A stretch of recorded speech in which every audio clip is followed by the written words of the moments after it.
Halo semuanya, hari ini kita bakal bahas topik yang jarang kalian ketahui, padahal itu penting banget.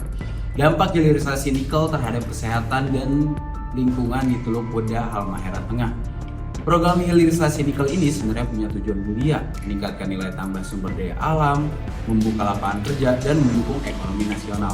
Tapi di balik itu semua ada sisi lain yang nggak bisa diabaikan. Berdasarkan hasil riset Nexus Foundation dan Universitas Tadulako, ternyata aktivitas tambang di sana meninggalkan dampak serius terhadap kesehatan dan ekosistem sekitar. Masalah utamanya adalah pencemaran lingkungan akibat logam berat seperti arsenik dan juga nikel. Logam ini ditemukan di darah warga, pekerja tambang, bahkan ikan laut yang dikonsumsi oleh masyarakat sekitar. Bayangin aja, racun dari tambang bisa masuk ke tubuh manusia lewat makanan sehari-hari. Artinya, aktivitas yang dilakukan di Teluk Weda gak cuma mencemari tanah dan juga air, tetapi mengganggu rantai pangan dari laut sampai ke meja makan.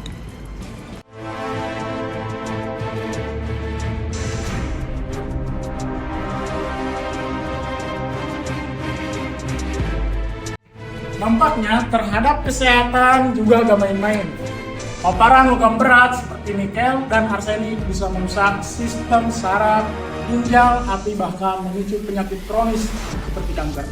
Sementara dari sisi lingkungan, limbah tambang merusak ekosistem laut dan pesisir. Konsentrasi logam berat di ikan menunjukkan terjadinya bioakumulasi, di mana racun berpindah dari air ke hewan, lalu ke manusia seperti kita.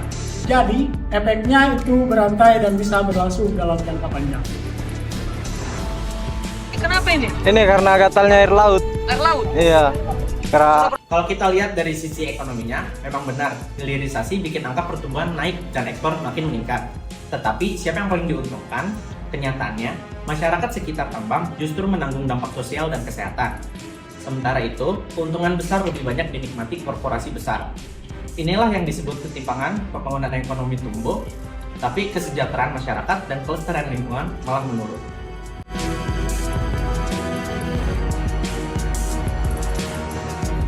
Dari semua temuan itu, ada beberapa hal yang krusial yang muncul. Yang pertama itu ada pengawasan lingkungan yang masih lemah.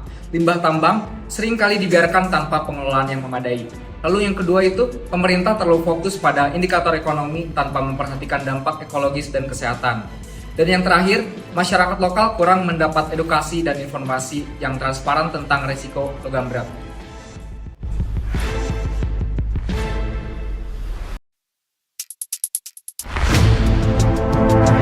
Lalu apa solusinya?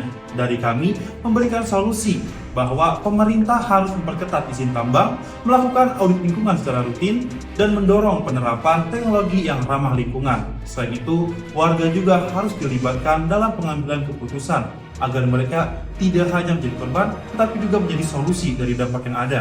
Kalau pencemaran terbukti parah, izin tambang seharusnya ditinjau ulang dan bahkan dicabut sesuai dengan prinsip pencegahan dini.